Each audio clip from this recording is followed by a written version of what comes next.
평소에 내가 보일 수 있는 능력치와 그리고 실전이라는 긴장된 상황에서 보여줄 수 있는 그 내 능력의 이 한계치가 꼭 일치하는 것만 아니거든요. 그러니까 평소에 잘 되더라도 실전 가면은 그걸 극복하기 어려울 수도 있어요. 무슨 말이냐면은 평상시에 국어 1등급 맨날 나와도 심지어 만점을 받고 6평 9평 만점 받고 수능에서 4등급을 받는 것도 봤거든요. 국어를. 그게 수능이에요. 마지막까지 긴장을 늦출 수가 없거든요. 그러니까 수능 공부를 이러저러한 이유로 이게 좀 끊기게 되면은 안 돼요. 그러니까 개인 사정들이 다 있으니까 내가 다 알지 못하잖아. 그러니까 하나의 잣대로 야 무슨 수시야 꺼져 이렇게 하진 않아. 근데 문제는 뭐냐면은 개인적인 차이들이 다 있겠지만은 누구나 다 마찬가지로 적용될 수 있는 일반적인 원칙이라는 게 있어요. 그게 뭐냐? 끊기면 안 된다. 그러니까 전에 내가 2시간을 공부했다. 그러면 1시간이라도 해야 되는 거야. 국어 공부를. 최소한. 무슨 말인지 알죠? 안 하면 안 돼. 그러니까 하기만 하면 어떻게 방법이 나오거든요. 그러니까 제일 좋은 건 종전대로 유지하는 게 제일 좋지. 최상의 상황인데 개인적인 사정이 다 다르잖아. 천차만별이니까 각자의 처지에 맞춰서 조절을 하면 돼. 근데 최악의 상황은 누구나 다 똑같아. 어떤 상황이 최악이냐? 아예 안 하는 거. 요거는 좀 다시 생각을 해봐야 돼. 어떤 형식이든지 간에 멈추면 안 돼. 어떤 형식이든 간에 양을 줄여서라도 무조건 유지하는 게 중요해요. 알겠죠? 양을 유지해야 된다. 자, 그럼 이제 오늘 중요한 작품 하고 있는 건데 작년 같으면 버렸을 그러나 1%의 가능성도 놓치지 않겠다라는 저의 각오를 담아가지고 저희 각오를 담아서 잘못 앉았다 싶지. 누가 여기로 앉으래? 자욱자득이야. 알겠어요? 네가 원한 거야? 아니면 이거 우연에 의한 투표의 결과야? 투표했니? 네 뽑기 했어 뽑기? 아 그래? 고민 많지. 어떻게 옮기지? 운명이라고 생각해라. 넌 나의 운명. You're my destiny. 자, 만수반 친구 민정선 부반장입니다. 자, 표 봅니다 이제. 꺼지라고 그래. 여기 희한한 장면 나오는데요. 29번 장면으로 갑니다. 29번에 보면은 3층 베란다에서 말이죠. 낙하를 하는데 여기서 졸라 또라이 새끼들. 중학교 때 이런 새끼들 있지 않니? 이상한 새끼들 꼭 튀고 싶어가지고 별짓을 다 하는 애들 있어. 막 유리잔을 깨가지고 막 씹고. 아니 그건 아니죠. 그건 아니고 그건 아니죠. 그런 건 아니죠. 미안합니다. 뭐 그런 일은 없었어요. 근데 이 새끼들은 3층 베란다에서 점프를 하는 거야. 무슨 뭐 번지 점프를 하다 뭐 이병헌이야 뭐야. 갑자기 점프를 하는데 이 새끼들이 우산을 들고 야, 그 일본 애니메이션 뭐야 그거? 덩치 큰 애 나오는 거.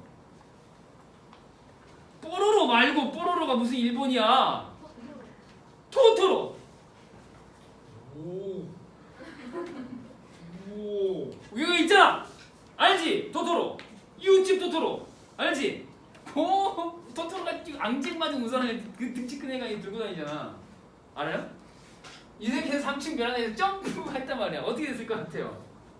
한 놈은 발목뼈가 부러지고 한 놈은 뭐 허리를 다쳤나 해가지고 동해는 이제 축구부를 들어가려고 했는데 축구부에 들어가기로 약속이 됐었는데 이 무모한 짓을 하다가 다쳐가지고 축구부를 영영 못 들어가게 돼요. 병신들. 그리고 만수도 다리가 부러져가지고 깁스를 하고 다니고 이렇게 한 건데 운이 좋아가지고 산 거지. 근데 이걸 계기로 허여멀겋게 생긴 이 민정선이라고 하는 요 캐릭터 중에 저와 제일 비슷한 캐릭터가 아닐까 하는 생각을 해봅니다. 매우 청결 감각이 뛰어난 친구고요. 아이 더러워 막 이러면서 가까이 오지 말라고 합니다. 만수에게. 만수가 좀 더럽거든요. 아까 봤죠? 까마귀 친구, 개미 친구, 그렇죠? 블랙. 근데 더러워 이렇게 가까이 오지 말라고 하는데 저랑 좀 비슷합니다. 이걸 계기로 좀 친해져요. 그래서 이제 만수가 복막염으로 이제 수술을 하게 되는 건데 입원했을 때 그 부반장 허여멀건의 걔 아버지가 수술비를 쫙 대줍니다. 친구가 된 거죠. 어떻게 친구가 됐냐? 이 또라이처럼 아니 비오시들 봐 이거 옥상에서 점프하네 우산 들고 아니 비오시들 아니야 그러면서 친해졌다는 거 아니야? 아니 또라이네. 그래가지고 이 아버지가 이 만수 수비를 대줘요. 아, 나는 웃기다고. 자 밑으로 간다.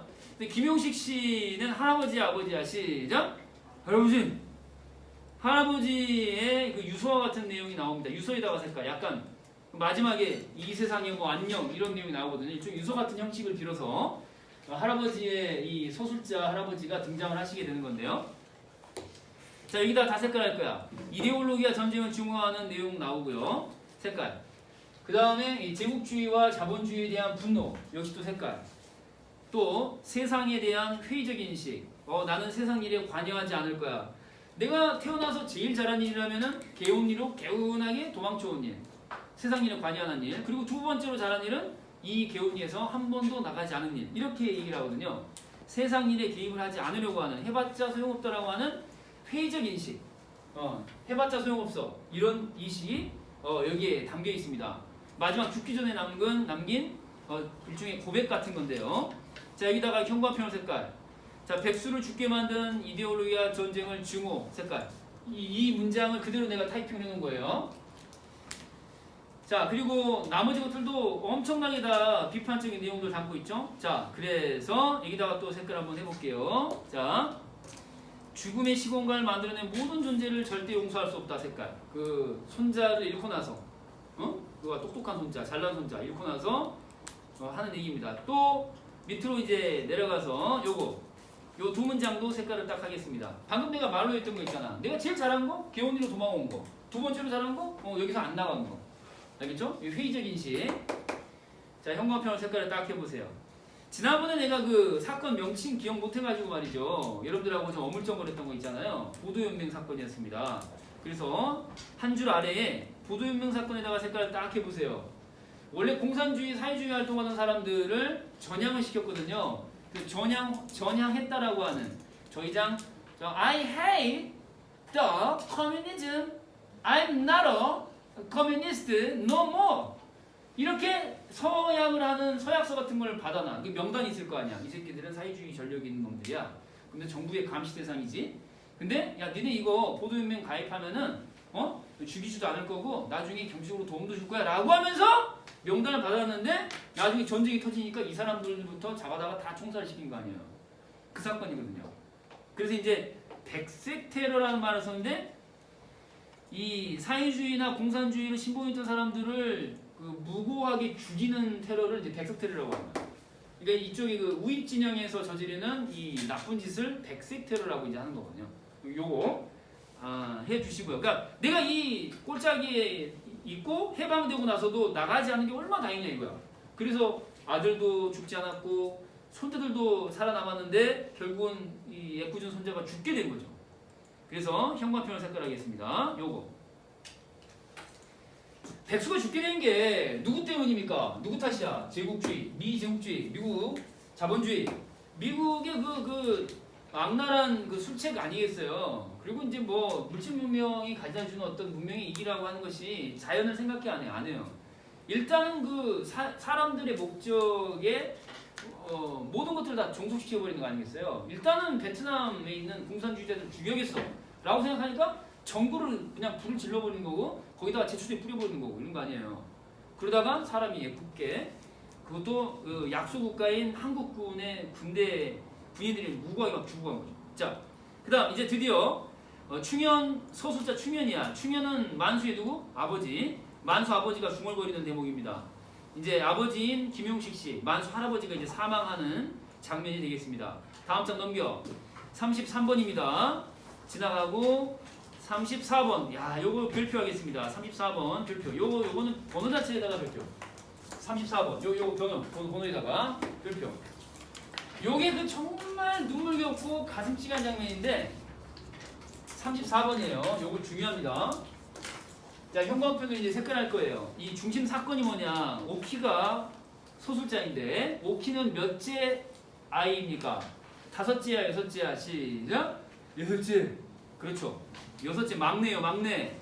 그 막내가 소술자인데 이제 언니 2명이 연탄가스 중독을 일으키거든요. 자, 연탄가스 중독이라는 사건 이름에다가 형광펜 색깔 요거 엄청 중요해. 연탄가스 중독. 니네 그 난방 연료 뭐로 난방을 하니? 니네 사는지 주로 이제 도시가스 아니야? 도시가스지? 아니면 뭐 석유 같은 거 있잖아요. 기름 보일러 이런 거. 근데 이 당시만 해도 지금 시제품이 언제야? 뭐 1.2 사태 1968년 10월 유신 1972년 지금 70년대 초반 중반 이렇다고. 이때만 하더라도 도시 변두리 서울의 변두리는 대체로 다 그 벌집 같은 집에서 연탄가스 떼면서 살았다고. 그러니까 시커먼 연탄에다가 불을 붙여가지고 그 난방연료를 삼는데 이게 어중간하게 붙거나 불이 좀 꺼져가는 순간이 되잖아. 그러면 연기가 막 나온다고. 그 가스가 무슨 탄소야? 일산화탄소야. 그 장시간 노출돼 버리면 죽는 거거든요. 이게 이제 비일비재했단 말이야. 그러니까 실제로 이제 이 금이랑 또 누구야? 동생이 금이랑 또 누구야? 동생 이름? 금이랑 명이랑 2명이 이제 엎혀가지고 병원 실려가는데 그 새벽에 출근하는 그 가난한 사람들이 보면서 별일 아니라는 듯이 무심한 얼굴로 쳐다보거든요. 왜요? 그런 일들이 매일같이 일어나니까. 얼마나 많은 사람들이 가스 중독으로 죽었는가. 이걸 보여주는 거거든요. 왜 이 사람들은 그러면 이런 비극적인 경험을 하게 되는가 라는 걸 생각해 보게 되는 거죠. 그래서 요거 형광펜을 색깔하는 거야. 가난한 사람들의 절망적인 현실을 보여주는 장면이에요. 그러니까 이 가스, 연탄가스를 안 뗄 수가 없어? 그럼 어떻게 할 건데? 돈이 없어? 그 다음에 왜 그러면은 연탄가스를 떼더라도 가스가 방 안으로 들어오지 않도록 해야 될 거 아니야. 근데 배금주의 때문에 요 배금주의 때문에 황금을 숭배하는 정신. 자, 황금 숭배 주면 뭐니? 황금 숭배 주면 뭐야? 황금을 숭배한다. 그러면은 무슨 주의니? 배금주의야. 배금주의. 요렇게 알겠죠? 그러니까 황금을 숭상한다. 돈이면 최고야. 이러니까 집을 지을 때 요 단위 면적당 한 평이다 그러면 한 평에다가 지을 수 있는 방이 하나라면 니네 같으면 몇 개를 짓겠니? 하나를 지으면 월세를 한 명한테만 받아. 한 평에 2개를 지으면 2명한테 받아. 어떻게 할 거야? 쪼개서 2명을 살게 하겠지. 2집을 살게 하겠지. 그런 식이야. 따닥따닥. 그리고 이 난방시설도 개판을 만들어 놓고. 그래서 이제 그런 집들을 짓게 만든 이 사회 저변의 이 배경주의 사상 때문에 결국은 구조적으로 이런 자매의 비극이 나올 수밖에 없는 거죠. 이해돼요? 안 돼요? 이해되죠? 그걸 보여주는 거야. 사회의 어떤 부조리한 면모를 보여주는 거죠. 이해돼요? 돈 때문에 사람 목숨이 개 목숨이 되는 거예요. 이해돼요? 이 2가지 동시에 이제 보여주는 겁니다. 자, 이제 그 인용한 대목을 봐봐. 이거 봐. 이 형광펜으로 색깔 딱 해봐. 요 2문장. 이게 어떤 상황인지 딱 알겠지? 병원에 실려간 거야. 금이하고 명예하고 실려갔어. 근데 그런 상황이 있을 수 있잖아. 예를 들어서 간을 이식 받아야 되는데, 그치? 뭐 우리나라에 뭐 간이 남아도냐? 뭐 편의점에서 팔아? 그건 아니잖아. 그치? 약국에서 팔아? 간은? 아니지. 간을 이식 받으려면 줄을 서야 된다고. 근데 가족 중에 2명이 병원에 입원했다고 생각해봐. 간 때문에. 근데 병원에 있는 간이 1개밖에 없어. 어떻게 할 거야? 고민되지. 지금 그 상황하고 비슷해. 둘 다 가스 중독이야. 죽게 생겼어. 근데 그 가스 중독을 해결할 수 있는 기계 장치가 바로 뭐냐면은 여기 있는 고압 산소 탱크라고 하는 거야. 이 기계 장치에 들어가면 일단 살 수가 있어.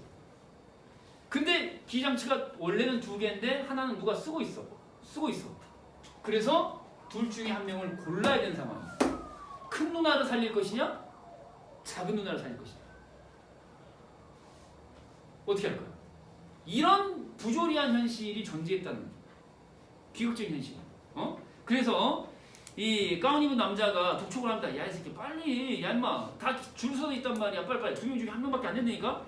막 이러니까 만수가 졸라 이제 곤란한 거죠. 그래서 다음 장 이제 넘겨봐. 그래서 이제 다른 병원도 다 차버렸다고 하잖아요. 다른 병원 가면 되는 거 아니야? 다른 병원도 다 찬 상황이야. 결국 이제 누가 들어간다고? 결국 누가 들어가? 큰언니가 들어가요. 큰언니인 금이만 들어가요. 결국은 명의가 장애를 입게 되는 거죠. 그래서 IQ 80인 상태로 침을 계속 흘리고, 알겠죠? 말을 못 알아먹고 이런 돌고래 상태의 어떤 지능으로 돌아가게 되는 비극적 현실. 알겠죠? 두 가지 기억해야 돼. 가난한 사람들의 절망적 현실, 그리고 배금주의가 낳은 부조리한 현실. 이거 기억해야 돼. 자, 이거 매우 중요하다.